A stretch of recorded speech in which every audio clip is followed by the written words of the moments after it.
Hello guys, good morning, Shri शिवाय, नमस्ते बिम। तो कैसे आप सभी? आई होप आप सभी अच्छे होंगे। मैं भी बहुत अच्छा हूँ। और आज है हमारा डेली व्लॉग का डे 134 और सुबह सुबह मेरे पापा जी आ जाते अपनी कंस्ट्रक्शन वाली साइट पे, क्योंकि यहाँ पे आज सीढ़ियों की हमें निकालनी थी शटरिंग, जो बहुत ही ज़्यादा मुश्किल होती है। बिना मिस्त्री के काम नहीं हो पाता। लेकिन हमारे मिस्त्री जी थोड़े से किसी रीज़न की वजह से आज भी नहीं आ पाए, बिकॉज उनके किसी टब्बर में किसी की डेथ हुई थी, तो उनका आना पॉसिबल नहीं था। तो ये तो हमें निकालनी थी, क्योंकि इसमें जिसका सामान लगा था उन्हें वापस भी देना था। तो ये बहुत ही ज़्यादा रिस्की था, लेकिन पापा जी और मैं कहाँ मानते हैं। जब साथ में होते हैं बड़े बड़े रिस्क ले ही लेते हैं।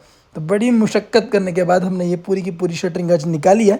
लेकिन ये चीज़ आप घर पे ट्राई ना करें अगर आप लोगों को एक्सपीरियंस ना हो, क्योंकि इसमें हादसे भी बहुत ज़्यादा होते हैं, क्योंकि बहुत ही हैवी हैवी प्लेट्स होती है। पूरी शटरिंग वाली जो चीज़ें होती है, निकालते वक्त हमें भी डर लग रहा था, लेकिन धीरे धीरे करके हमने किया तो ये पॉसिबल चीज़ हो पाई। आप देख ही सकते हो कैसे डर डर के मैं इस चीज़ को निकालने की कोशिश कर रहा था। लेकिन बड़े ही प्यार से अच्छे तरीके से मैंने और पापा जी ने इसको निकाला। धीरे धीरे करके हमने शटरिंग निकाली थी, लेकिन हो गई आराम से। कोई ऐसी ऊपर नीचे वाली बात नहीं हुई।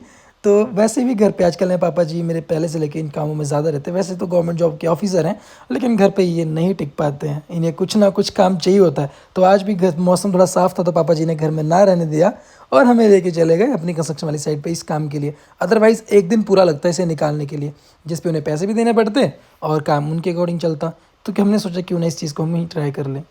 पर फाइनली ये काफ़ी अच्छे से हो गया और हम लोगों ने इसे कंप्लीट भी कर दिया बिना किसी नुकसान के, जो हमें लगा नहीं था, क्योंकि हमने ये चीज़ पहले कभी भी नहीं करी थी। आज पहली बार ये चीज़ ट्राई करी और पूरी शटरिंग निकालने के बाद लुक थी हमारी सीढ़ियों की कुछ ऐसी, जो फाइनली प्रॉपर बन के तैयार हो चुकी थी।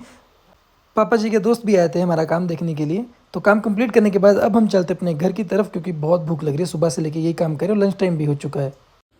तो गाइज़, मेरी बहन ने मुझे भेजी है राखी, वरना दीदी ने, क्योंकि वो नहीं आ सकती किसी रीज़न की वजह से, तो रक्षाबंधन के लिए उसने एडवांस में मेरे लिए राखी भेज दी है। और देखिए कितनी सुंदर राखी मेरी बहन ने मेरे लिए भेजी है।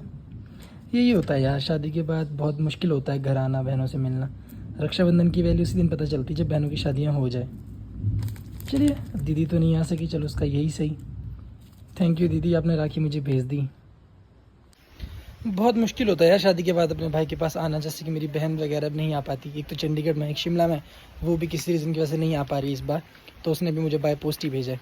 इसलिए जब तक आपकी बहनें शादी से पहले आपके पास घर में है, तो उनकी बहुत केयर करो, क्योंकि रिश्ते और इन त्यौहारों का मतलब तभी पता चलता है जब बहन आपके पास नहीं होती। फ़िलहाल हमारा जिम का टाइम हो चुका है, लेकिन मौसम इतना ज़्यादा ख़राब हो गया है, इतना ज़्यादा ख़राब मौसम हो गया कि सामने बारिश आना शुरू हो चुकी है। अब हम कैसे जिम जाएँ? जिम जाने का टाइम हुआ ही था कि बारिश आ गई। क्या करे, जाना तो पड़ेगा।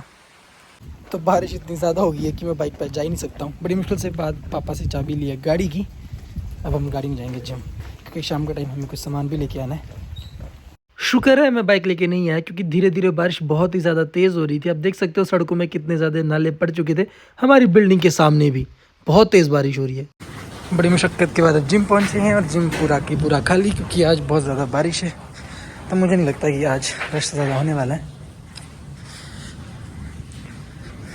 और ये रहे हमारी ललित जी, बेचारा हर तरफ से लेके वेट कर रहा है। हुआ नहीं भाई फ्री, साइकिलिंग ही करता रहेगा।